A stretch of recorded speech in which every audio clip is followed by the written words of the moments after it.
now that we enter into the 5th year of the full-scale invasion, I, of course, have to remind everyone that it did not start on the 24th of February 2022. It started before. Ukrainians were already fighting for 10 years against Russian aggression. And that's the lesson we have to draw. We cannot be naive about what happened in Crimea in 2014, what happened in Georgia in 2008. We should have learned the lesson then, and we have to learn it again now at the cost of so many Ukrainian lives.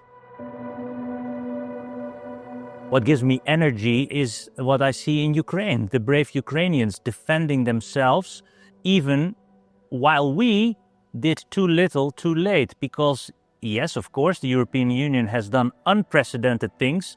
We delivered support, we delivered weapons for the first time to a third country. Fantastic, unprecedented. But for the rest, it has consistently been too late and too little. And we need to now step up seriously, because the only way to end this is to put pressure on Putin and to give Ukraine the means to defend itself, so that Putin understands that he will never have a chance to win this. Ukraine must win, and we have to support Ukraine to do it. Europe must do it, even if the United States are not going to help, because it's in our collective interests, in our common interest, to preserve European security. That's not only the European Union, that also regards Ukraine. Ukraine is very important to Europe as a whole, and we must acknowledge what they did, but also realize that this is a collective endeavor from Finland to Portugal and from Ireland to Greece. It doesn't matter where you are, we need to collectively defend Europe and Ukraine.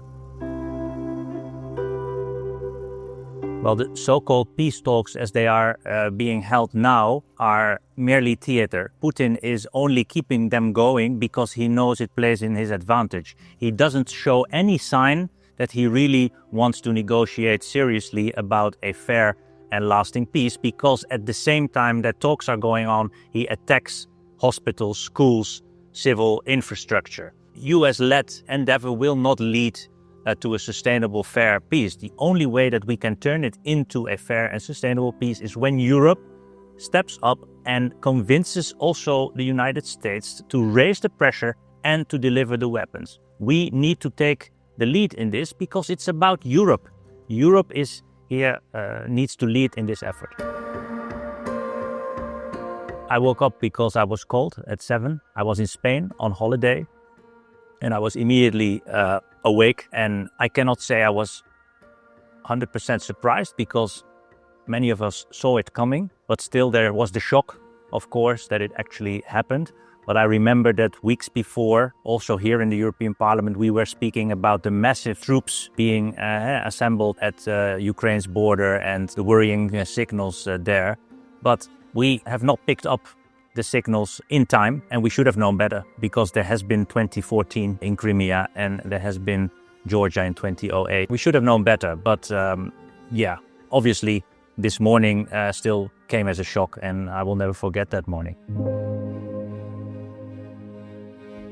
Well, that same day we had an emergency meeting of the Foreign Affairs Committee. I attended online, and we responded, and we did unprecedented things in that response. But looking back, it pains me to say that we did too little, too late.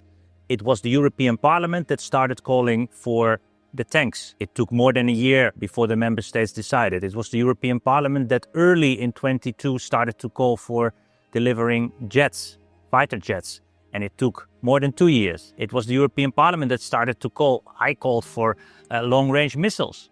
And it took so long before the member states decided the inevitable, because we need to give these weapons to Ukraine to strike back, because it's incomprehensible that we accept that Russia can strike whatever it wants in Ukraine, but that Ukraine cannot target the places from where it's being attacked.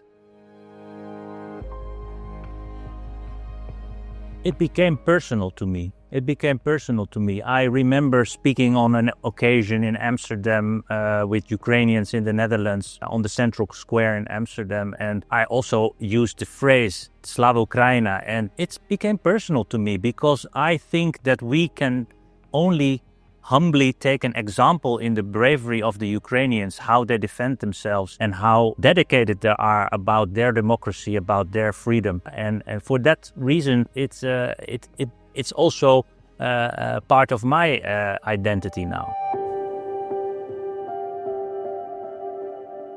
Something that we need to understand, and what you also see when you are in Ukraine, is that Ukrainians will even continue to defend themselves even with a stick. They are so passionate about their country, about their identity, about their freedom, and that is something that we should never forget. They will not give up. Even if we do not support them anymore, they will not give up. Better we support them to make sure that they can win this in their own interest and in the interest of Europe as a whole. So the resilience and the passion for their country, that is what sticks to me every time I'm visiting Ukraine. Well, aside of the bravery of the Ukrainian fighters, for example, the visit to the Superhumans clinic, where they literally give back life to the veterans that lost a leg or that lost an arm, that was so touching, because the director of that facility explained to us how these people arrive there and how they leave, literally being given their life back with their family. That is like really impressive and really touching. We have visited the President Zelenskyy together with Irache, our president, and delegation. And it was very impressive, because at that time he was tired, but it was the same message that you hear from every Ukrainian. Yes, we are tired, but we will never give up. And we met him at the end of a long working day. So it was very impressive and inspiring. And I said to him, thank you for inspiring us. My Ukrainian friends, our bond is unbreakable, and we will stand with you till you have won, till we have won together. Because this is something that became personal to me, that became personal to many of us, and we will stand with you until you are also part of our European family of democracies and free nations. It will only end if we succeed in raising the pressure high enough on Putin and delivering at the same time the weapons needed in Ukraine, because we have to make clear to Putin that he will not win today, he will not win next month, he will never win this. And it has to be clear, and therefore we need to give Ukraine everything it needs to strike back, but also to defend itself. And that's the only way that we can force Putin to also want peace, because Ukrainians want peace more than anyone else. Europe wants peace also. It's Putin that refuses to sit down seriously to negotiate a fair and lasting peace. We need to force him to want peace.